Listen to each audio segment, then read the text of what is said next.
31차 고린도전서 11장에서 16장까지 읽어보겠습니다. 하나님의 영광을 위해 11장. 여러분이 나를 기억하고 존중하여 내가 여러분에게 가르쳐준 믿음의 전통을 지키고 있다니 내 마음이 참 기쁩니다. 모든 실질적인 권위는 그리스도께로부터 옵니다. 부부관계에서 남편의 권위는 그리스도에게서 오고 아내의 권위는 남편에게서 온 것입니다. 그리스도의 권위는 하나님의 권위입니다. 그리스도의 권위를 존중하지 않으면서 하나님과 대화하거나 하나님에 대해 말하는 사람이 있다면 그는 그리스도의 명예를 실추시키는 자입니다. 마찬가지로 자기 남편의 권위를 존중하지 않으면서 하나님과 대화하는 여자가 있다면 그 아내는 자기 남편의 명예를 실추시키는 것은 물론이고 자기 명예까지 실추시키는 것입니다. 그것은 머리를 민 여자처럼 보기 흉한 모습입니다. 여자들이 예배 중에 머리 덮개를 쓰는 관습은 기본적으로 여기에서 유래한 것입니다. 그러나 남자는 모자를 벗습니다. 남자와 여자는 너무도 빈번하게 머리를 맞대고 중별하지만 그 같은 상징적 행위를 통해 자신의 머리를 우리의 머리 대신 하나님께 복종시키는 것입니다. 그러나 여기서 남자와 여자의 차이를 너무 확대해서 해석하지는 마십시오. 남자나 여자나 누구든지 혼자 힘으로 살 수 없고 누가 먼저라고 할 수도 없습니다. 남자가 하나님의 아름답고 빛나는 형상을 반영하여 먼저 지어진 것이 사실이지만 그때 이후로 모든 남자는 여자에게서 나왔습니다. 사실 모든 것이 하나님께로부터 온 것이니 누가 먼저냐를 따지는 일은 이제 그만둡시다. 여러분은 이 상징 속에 무언가 강력한 것이 있음을 인정하지 않습니까? 여자의 아름다운 머리카락은 하나님께 경배하며 기도하는 천사를 생각나게 하고 경건한 마음으로 모자를 벗은 남자의 머리는 순종하는 가운데 기도하는 모습을 연상시키지 않습니까? 나는 여러분이 이 문제로 논쟁을 벌이지 않기를 바랍니다. 하나님의 모든 교회는 이런 문제로 논쟁하지 않습니다. 나는 여러분만 여의인 것처럼 고집해오지 않기를 바랍니다. 다음 문제와 관련해서는 내 마음이 조금도 기쁘지 않습니다. 여러분이 함께 모일 때 여러분이 가장 좋은 모습이 아니라 가장 나쁜 모습이 드러나는 것으로 알고 있습니다. 첫째, 여러분이 서로 갈라져 다투고 비난한다는 소식이 들려옵니다. 믿고 싶지 않지만 그것이 사실이군요. 그 문제에 대해 내가 할 수 있는 최선의 답변은 조사 과정에서 진실이 드러나고 가려지리라는 것입니다. 또한 여러분은 예배를 드리러 와서도 서로 갈라진 채 있다고 하더군요. 한 자리에 모여서 주님의 만찬을 나누기는커녕 오히려 밖에서 많은 음식을 가져와 돼지처럼 먹는다고 하더군요. 그래서 어떤 사람은 따돌림을 당해 아무것도 먹지 못한 채 집으로 돌아가고 어떤 사람은 걷지 못할 정도로 술에 취해서 실려가기까지 한다더군요. 믿을 수가 없습니다. 여러분에게 먹고 마실 집이 없습니까? 여러분이 창피한 줄도 모르고 하나님의 교회를 모독하다니 어찌된 일입니까? 여러분이 하나님의 가난한 사람을 모욕하였다니 어찌된 일입니까? 나는 여러분이 창피한 줄도 모른 채 그런 짓을 하리라고는 믿고 싶지 않았습니다. 이제 나는 말없이 두고 보지 않겠습니다. 주님의 만찬이 어떤 의미가 있고 그것이 왜 그토록 중요한지를 다시 한번 정확히 말씀드리겠습니다. 이 가르침은 내가 주님께 직접 받아 여러분에게 전한 것입니다. 주 예수께서 배반당하시던 날 밤에 빵을 들어 감사하신 후에 떼어주시며 이렇게 말씀하셨습니다. 이것은 너희를 위해 찢는 내 몸이다. 이것을 행하여 나를 기억하여라. 저녁 식사 후에 잔을 들어 감사하시고 이렇게 말씀하셨습니다. 이 잔은 나의 피, 너희와 맺는 새 언약이다. 너희는 이 잔을 마실 때마다 나를 기억하여라. 여러분은 이것을 알아야 합니다. 여러분이 이 빵을 먹고 이 잔을 마실 때마다 여러분의 말과 행위로 주님의 죽으심을 재현하는 것입니다. 여러분은 주님이 다시 오실 때까지 이 식사를 계속해서 되풀이해야 합니다. 익숙하다고 해서 주님의 만찬을 얕보아서는 안 됩니다. 누구든지 불손한 마음으로 주님의 빵을 먹거나 주님의 잔을 마시는 사람은 주님이 죽으실 때 그분께 야유를 보내고 침을 뱉은 군중과 같습니다. 여러분이 주님을 기념하려고 하는 것이 그런 것입니까? 여러분의 동기를 살피고 여러분의 마음을 점검한 뒤에 거룩한 두려움으로 이 식사에 참여하십시오. 여러분이 주님의 찢어진 몸을 먹고 마신다는 사실에 주의하지 않으면 여러분은 심각한 결과를 초래하고 말 것입니다. 그래서 여러분 가운데 지금도 무력한 사람과 아픈 사람이 많고 일찍 죽은 사람이 많은 것입니다. 지금이라도 우리가 이 일을 바로잡지 않으면 나중에 주님께서 우리를 바로잡으실 것입니다. 지금 주님과 대면하는 것이 나중에 불 가운데서 대면하는 것보다 낫습니다. 그러니 친구 여러분, 주님의 만찬에 모일 때는 예의를 갖추어 서로 정중히 대하십시오. 배가 너무 고파서 음식이 차려지기를 기다리지 못하겠거든 집에 가서 요기를 하십시오.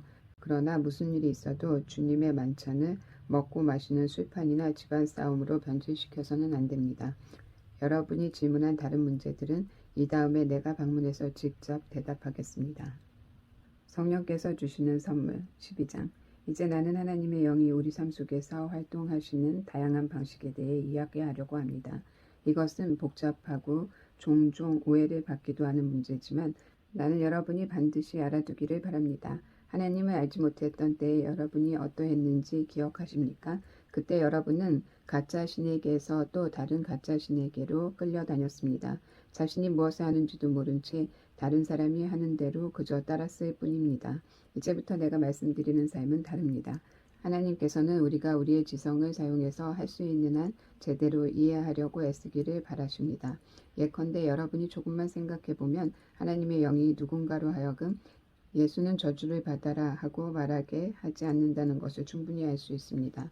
또한 성령이 주시는 통찰력 없이는 아무도 예수는 주님이시다 하고 말할 수 없습니다. 하나님의 다양한 선물은 어디서나 받을 수 있지만 그 선물은 모두 하나님의 영에서 비롯됩니다.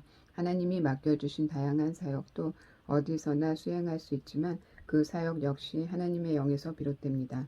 하나님의 다양한 능력도 어디서나 펼쳐지지만 그 모든 배후에 계신 분은 하나님이십니다.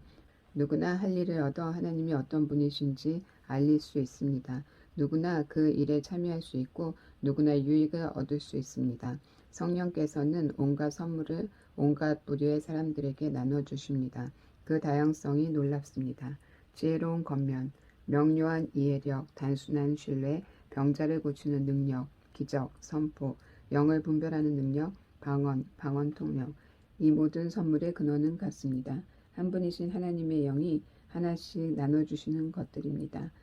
누가 언제 무엇을 받게 될지는 그분께서 정하십니다. 다른 데서 더 찾을 것도 없이 여러분 자신의 몸을 보면 이런 성령의 선물들이 어떻게 역사하는지 쉽게 알 수 있을 것입니다. 여러분의 몸은 여러 지체, 팔과 다리, 여러 기관, 수많은 세포로 이루어져 있습니다. 일일이 열거할 수 없을 만큼 많은 지체가 있지만 여러분의 몸은 여전히 하나입니다. 그리스도께서도 그러하십니다. 한 분이신 그분의 영으로 말미암아 우리 모두는 불완전하고 조각난 우리 삶의 작별을 구했습니다. 저마다 독립적으로 자기 삶을 책임지던 우리가 이제는 그리스도께서 모든 일의 최종 결정권을 쥐고 계신 크고 온전한 삶에 참여하게 되었습니다. 이것은 우리가 세례받을 때 말과 행위로 선언한 내용입니다. 이제 우리 각 사람은 부활하신 그분 몸의 지체가 되어 하나의 같은 셈, 그분의 영을 마시고 새 힘을 얻어 살아갑니다. 전에 우리가 신원을 확인하기 위해 사용했던 낡은 꼬리표들, 유대인이나 그리스 사람, 종이나 자유인 같은 꼬리표들이 더 이상 쓸모없게 되었습니다. 우리에게는 보다 크고 보다 포괄적인 것이 필요합니다. 이 모든 것이 여러분을 하찮은 존재가 아니라 얼마나 중요한 존재로 만드는지 생각해 보시기 바랍니다. 한 지체가 부풀어 올라 거대한 덩어리가 된다고 해서 몸이 되는 것은 아닙니다. 다르면서 비슷한 지체들이 가지런히 정돈되어 함께 기능하는 것이 몸입니다. 발이 나는 반지로 지장한 손으로 아름답지 못하니 이 몸에 속하지 않는 것 같아 하고 말한다면 이것이 말이 되겠습니까? 귀가 나는 맑고 그윽한 눈처럼 아름답지 않으니 머리의 한 자리를 차지할 자격이 없어 하고 말한다면 여러분은 그것을 몸에서 떼어내버리시겠습니까? 온몸이 다 눈이라면 어떻게 듣겠습니까? 온몸이 다 귀라면 어떻게 냄새를 맡겠습니까? 그러나 하나님께서 그분이 원하시는 곳에 각각의 지체를 세심하게 두셨다는 것을 우리는 압니다. 그러니 여러분이 아무리 중요한 인물이라고 해도 여러분은 스스로 잘난 체 해서는 안 됩니다. 나는 여러분이 그 이유도 생각해 보았으면 합니다. 여러분이 그처럼 중요한 것은 여러분이 몸의 한 지체이기 때문입니다. 눈만 엄청나게 크거나 손만 거인처럼 크다면 그것은 몸이 아니라 괴물일 것입니다. 우리 몸은 여러 지체로 이루어진 한 몸입니다. 우리 몸의 각 지체는 알맞은 크기로 알맞은 자리에 있습니다. 어떤 지체도 자기 혼자서는 중요하지 않습니다. 눈이 손에게 꺼져버려 나는 내가 필요하지 않아 하고 말했거나 머리가 발에게 너는 해고야 내가 할 일은 없어 하고 말하는 것을 상상할 수 있겠습니까? 사실 우리 몸은 정반대의 방식으로 움직입니다. 약한 지체일수록 더 필수적이고 요긴합니다. 예를 들어 우리는 한쪽 눈이 없어도 살 수 있지만 위가 없으면 살 수 없습니다. 여러분과 관계된 여러분 몸의 지체라면 눈에 보이거나 가려져 있거나 강하거나 약하거나 하는 것이 중요하지 않습니다. 여러분은 각각의 지체를 비교하지 않고 오히려 있는 그대로 존중하고 소중하게 여길 것입니다. 굳이 편을 든다면 강한 지체보다는 약한 지체에 더 관심을 기울일 것입니다. 윤기나는 머리카락과 튼튼한 위장 중에서 하나를 택하라고 하면 여러분은 튼튼한 위장을 택하지 않겠습니까? 하나님께서 우리 몸을 설계하신 방식이야말로 우리가 교회를 이루어 함께 살아가는 삶을 이해하는 데 적합한 모형입니다. 우리가 언급한 지체이든 그렇지 않은 지체이든 눈에 보이는 지체이든 그렇지 않은 지체이든 간에 각각의 지체는 저마다 다른 지체를 의지합니다. 한 지체가 아프면 다른 모든 지체도 그 지체의 아픔과 치료에 동참합니다.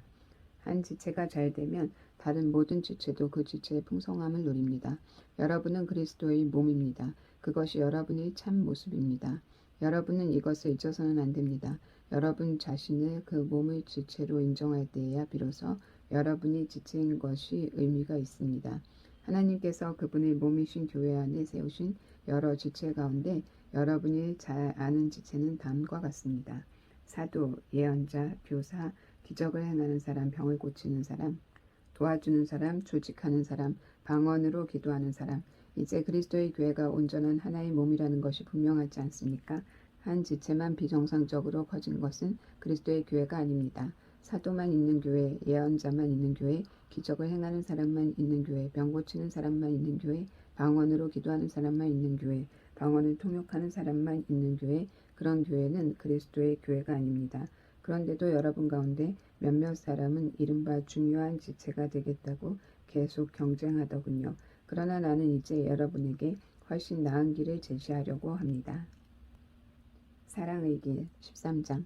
내가 사람의 유창한 말과 천사의 황홀한 말을 해도 사랑하지 않으면 나는 녹슨문에서 나는 삐걱거리는 소리에 지나지 않습니다.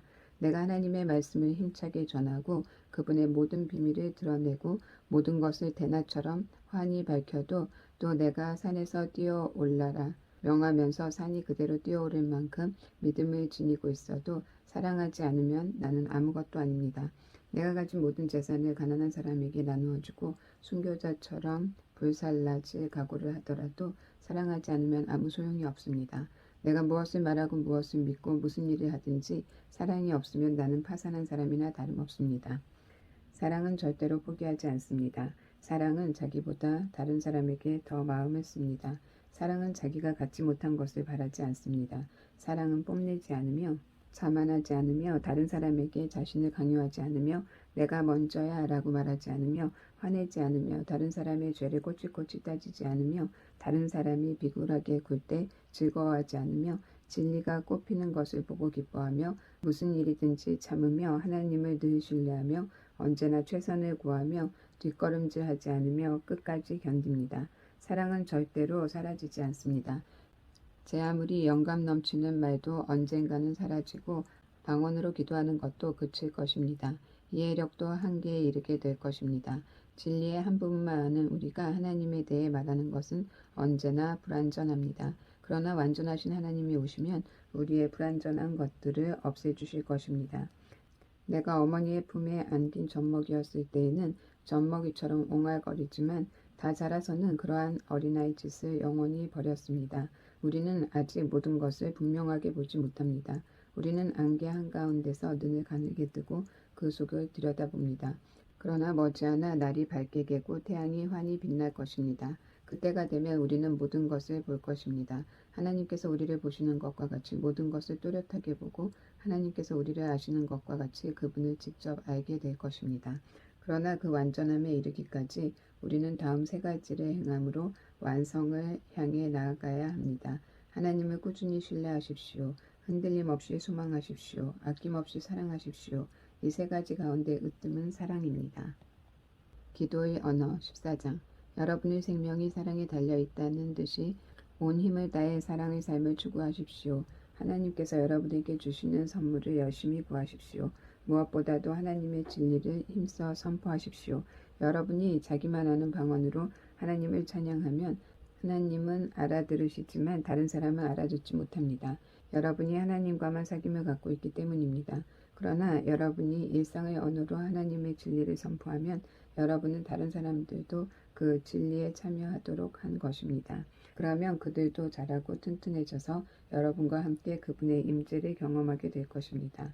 자기만 아는 기도의 언어로 기도하는 사람은 거기서 많은 것을 얻겠지만 하나님의 진리를 누구나 알아들을 수 있는 말로 선포하는 사람은 온 교회를 성숙시키고 튼튼하게 합니다. 나는 여러분 모두가 기도로 하나님과의 사귐을 발전시키기를 바랍니다. 하지만 여기서 멈추지는 마십시오. 다른 사람들을 찾아가서 하나님의 분명한 진리를 선포하십시오.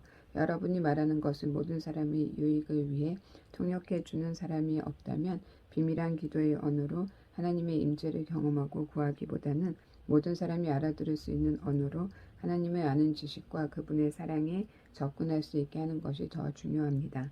친구 여러분, 생각해 보십시오. 내가 여러분에게 가서 하나님만 알아들을 수 있는 말로 그분께 비밀히 기도한다면 여러분에게 무슨 유익이 있겠습니까? 내가 어떤 통찰이나 진리나 선포나 가르침이 있더라도 누구나 알아들을 수 있는 말로 전하지 않으면 여러분에게 무슨 도움이 되겠습니까? 가령 플루트나 하프 같은 악기들이 각각 독특한 음색으로 조화를 이루며 연주되지 않는다면 우리가 어떻게 선율을 알아듣고 음악을 즐기겠습니까? 나팔 소리가 다른 악기 소리와 구분되지 않는다면 어떻게 전투 계시를 알릴 수 있겠습니까? 여러분이 아무도 알아듣지 못하게 말한다면 여러분의 입을 여는 것이 무슨 소용이 있겠습니까? 이 세상에는 수많은 언어가 있고 그 언어들은 저마다 누군가에게 뜻을 가지고 있습니다. 그러나 그 언어를 알아듣지 못하면 그 언어는 내게 유익한 것이 아닙니다. 여러분의 경우도 다르지 않습니다. 여러분은 하나님이 하시는 일에는 열심히 참여하려고 하면서 어찌하여 교회 안의 모든 이들에게 도움이 되는 일에는 주의를 기울이지 않는 것입니까? 자기만 아는 기도의 언어로 기도할 때는 그 경험을 혼자서만 간직하지 마십시오. 다른 사람들을 그러한 사귐으로 이끄는 안목과 능력을 구하십시오. 내가 방언으로 기도하면 내 영은 기도하겠지만 내 이성은 할 일 없이 놓일 것이고 지성도 그만큼 약화될 것입니다. 그러면 무엇이 해결책이겠습니까? 답은 너무나 간단합니다. 둘 다 하십시오. 나라면 영적으로 자유롭고 풍성하게 기도하면서 동시에 신중하고 주의 깊게 기도하겠습니다. 영으로도 찬양하고 지성으로도 찬양하겠습니다. 여러분이 아무도 알아듣지 못하는 기도의 언어로 축복한다면 교회에 갓들어와 무슨 일인지 알지 못하는 사람은 언제 아멘해야 할지 모를 것입니다. 여러분의 축복 기도는 더할 나위 없이 훌륭하겠지만 여러분은 그 사람을 아주 무시한 것이나 다름없습니다. 나는 우리에게 방언 기도라는 선물을 주셔서 그분을 찬양하게 하신 하나님께 감사를 드립니다. 그로 인해 우리는 그분과 놀라운 사귐을 갖게 되었습니다. 나는 여러분 가운데 누구보다도 방언 기도를 많이 합니다. 그러나 나는 사람들이 예배하러 모인 교회 안에 있을 때는 다른 사람에게 횡설수설로 들릴 1만 마디 말을 하는 것보다 누구나 알아듣고 배울 수 있는 5마디 말을 하고 싶습니다. 아직 솔직히 말씀드리면 나는 여러분이 어린아이처럼 생각하는 것에 화가 납니다. 얼마나 더 있어야 여러분이 자라서 어른스럽게 생각하겠습니까? 어린아이처럼 악에 대해서는 잘 몰라도 괜찮습니다. 그런 경우에는 그저 안 돼 하고 말할 줄 알면 됩니다. 그러나 무언가에 대해 이해하고 말하려면 그 이상의 것이 필요합니다. 성숙하고 잘 훈련된 지성만이 여러분이 속임수에 빠지지 않도록 지켜줄 수 있습니다. 하나님께서 성경에 이렇게 말씀하셨습니다. 내가 낯선 방언과 낯선 사람의 입술로 이 백성에게 전해도 그들은 귀 기울여 듣지도 않고 믿지도 않을 것이다. 그러니 아무도 알아듣지 못하는 방언으로 말하는 것이 무슨 소용이 있겠습니까? 그것은 믿는 사람들에게 도움이 되지 않고 믿지 않는 사람들에게는 구경거리를 제공하여 그저 멍하니 바라보게 할 뿐입니다. 그러나 알아듣기 쉬운 말로 진리를 말하면 믿는 이들의 마음에 곧바로 다가갈 뿐만 아니라 믿지 않는 이들에게도 거슬리지 않습니다.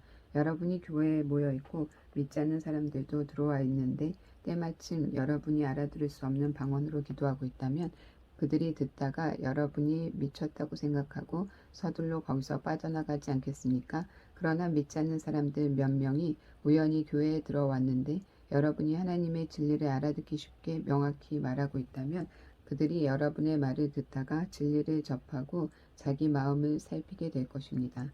어느새 그들은 하나님 앞에 엎드려 하나님께서 여러분 가운데 계심을 인정하게 될 것입니다. 나는 여러분이 이렇게 하면 좋겠습니다. 예배하러 모일 때는 각자가 전체를 유익하게 할 만한 것을 준비하십시오. 찬송을 부르거나 가르치거나 이야기를 해주거나 기도를 인도하거나 영적으로 깨달은 것을 나누십시오. 방언으로 기도할 때는 두세 사람까지만 하되 그것도 여러분의 말을 통역할 사람이 있을 때만 하십시오. 통역할 사람이 없거든 하나님과 여러분 사이에서만 하십시오. 모임에서는 두세 사람 정도만 말하고 나머지는 귀 기울여 듣고 마음에 새기십시오. 한 사람이 독차지하지 말고 차례를 지켜 말하십시오. 그리고 말하는 사람은 각자 기회를 얻어 하나님으로부터 받은 특별한 것을 말하십시오. 그러면 여러분 모두가 서로에게서 배우게 될 것입니다. 말하기로 한 사람은 말하는 방식과 시간까지 책임지십시오. 우리가 바르게 예배하면 하나님은 우리를 무질서에 빠뜨리지 않으십니다. 하나님은 우리를 조화로 이끄십니다. 이것은 모든 교회에 예외 없이 해당하는 사항입니다. 아내들은 귀 기울여 들어야 할 시간에 이야기하거나 집에서 남편에게 물어봐도 될 질문을 던지면서 예배를 혼란스럽게 해서는 안 됩니다. 예배 시간에 지켜야 할 예절과 관습은 하나님의 율법이 적혀있는 성경책이 지도해 줄 것입니다. 아내들은 예배 시간을 이용해 자기가 하고 싶은 말을 하려고 해서는 안 됩니다. 여러분, 여자든 남자든 자신이 옳고 그름을 판단하는 거룩한 예언자라도 된다고 생각하는 것입니까? 모든 것이 여러분을 중심으로 움직인다고 생각하십니까? 여러분 가운데 어떤 사람이 하나님께로부터 할 말을 받았거나 할 일을 받았다고 생각한다면 내가 쓴 이 글을 유의해서 보십시오. 이것이 주님이 바라시는 방식입니다. 여러분이 이 규칙들을 따르지 않겠다면 미안한 말이지만 하나님께서도 여러분을 쓰시지 않을 것입니다. 요약해서 세 가지를 말씀드립니다. 하나님의 진리를 전할 때는 진심으로 하십시오. 여러분이 알아듣지 못하는 방언으로 사람들이 기도한다고 해서 그들에게 가타부타 말하지 마십시오. 무슨 일을 하든지 예의 바르고 사려 깊게 하십시오. 부활 15장. 친구 여러분, 여러분과 함께 마지막으로 메시지를 점검해 보겠습니다. 이 메시지는 내가 선포하고 여러분이 자기 것으로 삼은 것입니다. 여러분은 이 메시지 위에 서 있고 이 메시지로 인해 여러분의 삶은 구원을 받았습니다. 나는 여러분의 믿음이 일시적인 것이 아니라 진실한 것이며 여러분이 영원토록 그 믿음 안에 있으면서 이 믿음을 굳게 붙잡으리라고 생각합니다. 내가 가장 먼저 한 일은 내 앞에 아주 강력하게 제시된 다음 사실을 여러분 앞에 제시하는 것이었습니다. 성경에 기록된 대로 메시아께서 우리 죄를 위해 죽으시고 무덤에 묻히시고 사흘째 되는 날에 다시 살아나셔서 베드로에게 생생히 나타나시고 가장 가까운 제자들에게 나타나셨습니다. 그 후에 그분께서는 한 번에 500명이 넘는 제자들에게 나타나셨는데 그들 가운데 몇 사람은 세상을 떠났지만 대부분은 지금도 우리 곁에 살아 있습니다. 또한 그분께서 자기를 대면하도록 세우신 야고보와 나머지 사도들에게 나타나셨습니다. 그리고는 마지막으로 나에게도 생생히 나타나셨습니다. 내가 맨 나중이 된 것은 합당한 일이 있었습니다. 여러분도 아시다시피 나는 사도들의 반열에 포함될 자격이 없는 사람입니다. 내가 하나님의 교회를 없애버리는 일에 혈안이 되어 젊은 시절 대부분을 허비했기 때문입니다. 그러나 하나님께서는 너무나 은혜로우시고 한없이 너그러우셨습니다. 그래서 오늘을 내가 있게 된 것입니다. 나는 그분의 은혜를 헛되게 쓰지 않을 것입니다. 내가 다른 어느 누구보다 더 많은 일을 하려고 애쓰지 않았습니까? 그렇다고 해서 내가 한 일은 그리 대단한 것이 아니었습니다. 하나님께서 내게 할 일을 주시고 감당할 힘도 주셨기에 내가 할 수 있었던 것입니다. 그러므로 여러분이 내게서 메시지를 들었든 다른 사람들에게서 들었든 간에 그것은 같은 메시지입니다. 나나 그들이나 하나님의 진리를 전했고 여러분은 여러분의 삶을 맡겼습니다. 이제 나는 여러분에게 의미심장하면서도 어려운 질문을 던지려고 합니다. 여러분은 우리가 선포한 사실, 그리스도께서 죽은 자들 가운데서 다시 살아나셨다는 사실을 믿어서 신자가 된 것인데 사람들이 부활 같은 것은 없다고 말하도록 내버려 두다니 어찌된 일입니까? 부활이 없다면 그리스도께서 살아나는 일도 없었을 것입니다. 그리스도의 부활이 없다면 우리가 여러분에게 전한 모든 것이 교묘한 속임수가 되고 여러분의 목숨을 걸고 붙잡은 모든 것도 교묘한 속임수가 되고 말 것입니다. 뿐만 아니라 부활이 없다면 우리는 하나님에 대해 뻔뻔한 거짓말을 늘어놓는 죄를 범한 셈이지요. 하나님께서 그리스도를 다시 살리셨다고 증언한 우리의 진술도 순전히 거짓말이 되고 말 것입니다. 죽은 자들이 다시 살아나는 일이 없다면 그리스도께서 다시 살아나는 일도 없었을 것입니다. 그분은 실제로 죽으셨기 때문입니다. 그리고 그리스도께서 다시 살아나지 않으셨다면 여러분은 지금도 예전처럼 어둠 속에서 길을 잃고 헤매고 있을 것입니다. 그것은 그리스도와 부활을 신뢰하며 죽은 이들에게 훨씬 불쌍한 일이 되었을 것입니다. 그들은 이미 무덤 속에 누워 있으니 말입니다. 우리가 그리스도에게서 얻는 것이 이 땅에서 잠시 사는 동안 누리는 작은 감동이 전부라면 우리야말로 정말 가엾은 사람들일 것입니다. 그러나 진실은 이렇습니다. 그리스도께서 다시 살아나셔서 장차 무덤을 떠날 수많은 사람들의 첫 유산이 되신 것입니다. 이것과 관련해 적절한 예를 들어보겠습니다. 처음에 죽음이 한 사람을 통해서 왔고 부활도 한 사람을 통해서 왔습니다. 아담 안에서 모든 사람이 죽은 것과 같이 그리스도 안에서 모든 사람이 살아납니다. 그러나 우리는 순서를 기다려야 합니다. 그리스도가 먼저이고 그 다음은 그리스도께서 다시 오시는 때에 그분과 함께하는 사람들입니다. 그리스도께서 다시 오시는 때는 장중한 완성의 때일 텐데 그 때가 되면 그리스도께서 반대 세력을 부서뜨리고 그의 나라를 하나님 아버지께 넘겨드릴 것입니다. 그분께서는 마지막 원수가 쓰러질 때까지 멈추지 않으실 것입니다. 그 마지막 원수는 다름 아닌 죽음입니다. 시편 기자는 하나님께서 그들 모두를 낮추시고 하나님께서 그들 모두를 짓밟으셨다고 말했습니다.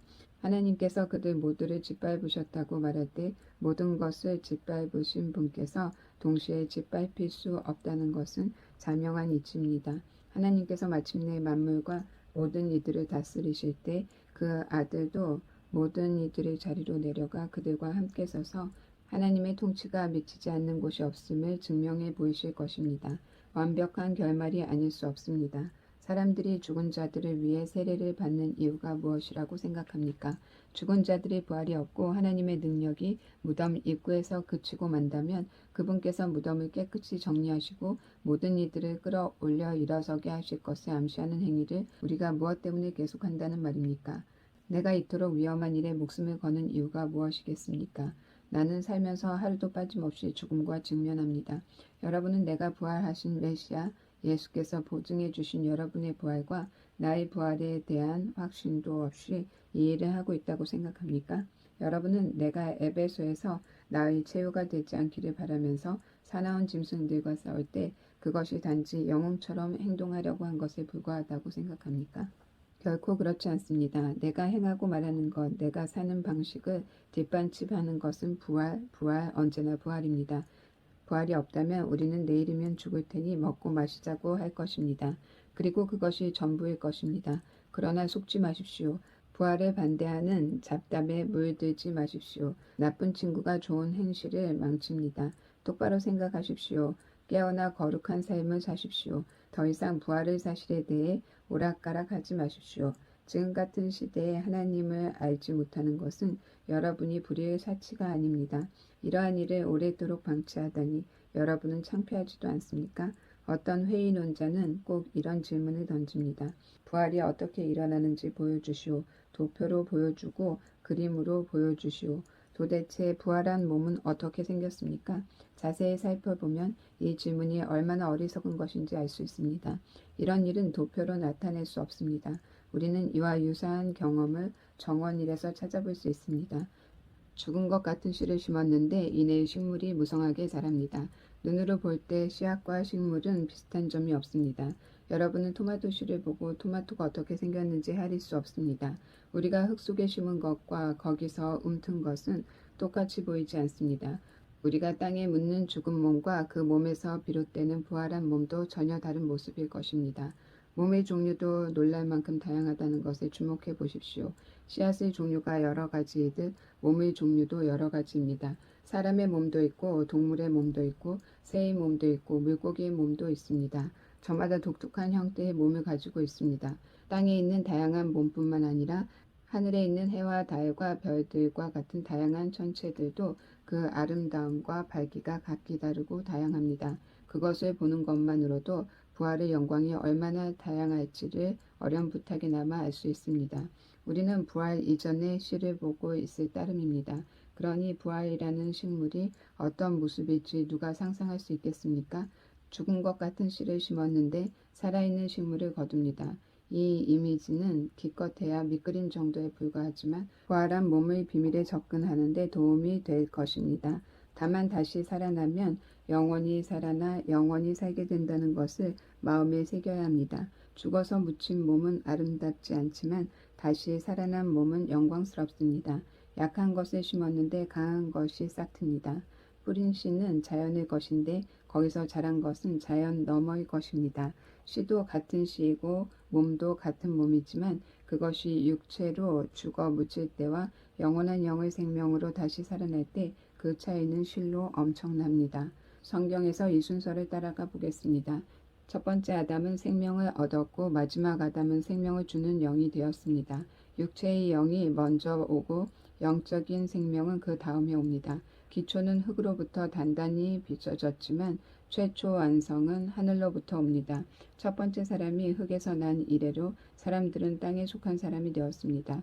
두 번째 사람은 하늘에서 났고 사람들은 이제 하늘에 속한 사람이 될 수 있습니다. 이제껏 우리는 땅에 뿌리를 두고 살아왔지만 이제는 하늘에 속한 것을 목표로 삼아야 합니다. 친구 여러분, 내가 강조하고 싶은 것은 이것입니다. 땅에 속한 우리의 삶은 그 본성상 우리를 하나님 나라로 인도해 주지 못합니다. 그 삶의 자연스러운 본성은 죽음입니다. 그러니 그 삶이 어떻게 마지막에 가서 자연스럽게 생명의 나라에 들어갈 수 있겠습니까? 그러나 나는 여러분에게 나도 다 이해하지 못하는 놀라운 비밀을 알려드리겠습니다. 우리는 모두 죽지 않고 변화될 것입니다. 여러분이 모든 소리를 잠재울 나팔 소리를 듣고 위를 쳐다보며 눈을 깜빡이는 순간 그 일은 끝날 것입니다. 나팔 신호가 오늘로부터 울리면 죽은 자들이 무덤을 박차고 일어나서 죽음의 힘이 미치지 못하는 곳, 다시는 죽을 일이 없는 곳에 이르게 될 것입니다. 그와 동시에 우리도 그들과 똑같은 방식으로 모두 변화될 것입니다. 부활 계획표에는 다음과 같은 일이 일어나도록 되어 있습니다. 모든 썩을 것이 썩지 않을 것으로 바뀌고 죽을 수밖에 없는 것이 죽지 않을 것으로 바뀔 것입니다. 그때가 되면 다음의 말씀이 이루어질 것입니다. 생명이 죽음을 삼키고 승리를 거두었다. 오 죽음아, 누가 최종 결정권을 쥐었느냐? 오 죽음아, 이제 누가 너를 두려워하겠느냐? 죄가 죽음을 두려운 존재로 만들었고 율법이 죄책이 죄에서 권세와 파괴력을 주었습니다. 그러나 생명이신 분의 단 한 번의 승리로 그 세 가지 죄와 죄책과 죽음이 모두 사라지게 되었습니다. 이 모두가 우리 주 예수 그리스도의 선물입니다. 그러니 하나님께 감사드리십시오. 사랑하는 친구 여러분, 우리를 위해 이루어진 이 모든 일을 기억하고 굳게 서서 흔들리지 마십시오. 주저하지 마십시오. 여러분이 주님을 위해 하는 일이 시간 낭비나 헛수고가 아님을 확신하여 주님의 일에 매진하십시오. 여러분을 보러 가겠습니다. 16장. 여러분이 가난한 그리스도를 위해 모으고 있는 구제 헌금과 관련해서 나는 갈라디아에 있는 여러 교회에 내린 것과 똑같은 지시를 여러분에게도 내립니다. 여러분 각자 일요일마다 헌금하고 그것을 잘 보관하십시오. 할 수 있는 한 후하게 하십시오. 그러면 내가 그리로 갈 때 여러분은 모든 준비를 마쳐서 내가 따로 부탁하지 않아도 될 것입니다. 내가 가면 여러분이 대표로 세운 사람들에게 편지를 써줘 권한을 부여하고 그들을 예루살렘으로 보내어 여러분의 선물을 전하도록 하겠습니다. 내가 함께 가는 것이 최선이라고 생각하면 기꺼운 마음으로 그들과 함께 가겠습니다. 나는 그리스 북부 지역을 거쳐 여러분에게 갈 작정입니다. 오래 머물 계획은 아니지만 한동안 여러분과 함께 지내며 겨울을 나게 될지도 모르는데 그래도 되겠습니까? 그런 다음에 여러분은 다음 행선지로 나를 보내주면 됩니다. 나는 다른 주요 행선지로 가는 도중에 여러분에게 잠깐 들리려는 것이 아닙니다. 나는 얼마 동안 편안한 마음으로 머물고 싶습니다. 주님께서 허락하시면 우리는 그 시간을 갖게 될 것입니다. 지금 나는 이곳 에베소에 머무르고 있습니다. 선한 일을 할 수 있는 큰 문이 이곳에 활짝 열렸으니까요. 물론 저항도 만만치 않습니다. 디모데가 그리로 가거든 잘 보살펴 주십시오. 그가 여러분 가운데서 마음 편히 지낼 수 있게 해 주십시오. 그도 나처럼 주님을 위해 열심히 일하는 사람입니다. 그를 얕보는 사람이 없게 하십시오. 그리고 얼마 후에 여러분의 축복과 함께 그를 내게 보내주십시오. 내가 그를 기다리고 있다고 전해주십시오. 그와 함께하던 벗들도 그를 기다리고 있습니다. 우리의 벗 아볼로에 관해서 말씀드리면 나는 그가 여러분을 방문할 수 있게 하려고 최선을 다했습니다. 그러나 아직 그를 설득하지 못했습니다. 지금은 적절한 때가 아니라고 생각하는 것 같습니다. 그러나 적절한 때가 올 것입니다. 깨어 있으십시오. 여러분의 믿음을 굳게 붙잡으십시오. 전력을 다하십시오. 확고해 주십시오. 쉬지 말고 사랑하십시오. 친구 여러분, 나의 부탁을 들어주시기 바랍니다. 스테바나 가족에게 특별한 관심을 기울여 주십시오. 여러분도 알다시피 그들은 그리스에서 얻은 첫 번째 회심자들입니다.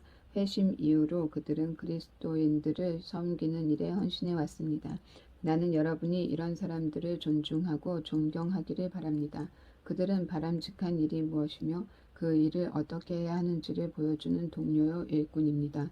나는 스테바나와 브르나도와 아가이고가 나와 함께 있게 되어 얼마나 기쁜지 모릅니다. 그들이 내가 여러분과 함께하지 못해 아쉬워하는 마음을 어느 정도 채워주고 있습니다. 그들이 여러분과 나 사이에 소식을 전해주어 내 기운을 북돋아 주었습니다. 그런 사람들이 여러분 가운데 있음을 자랑으로 여기십시오.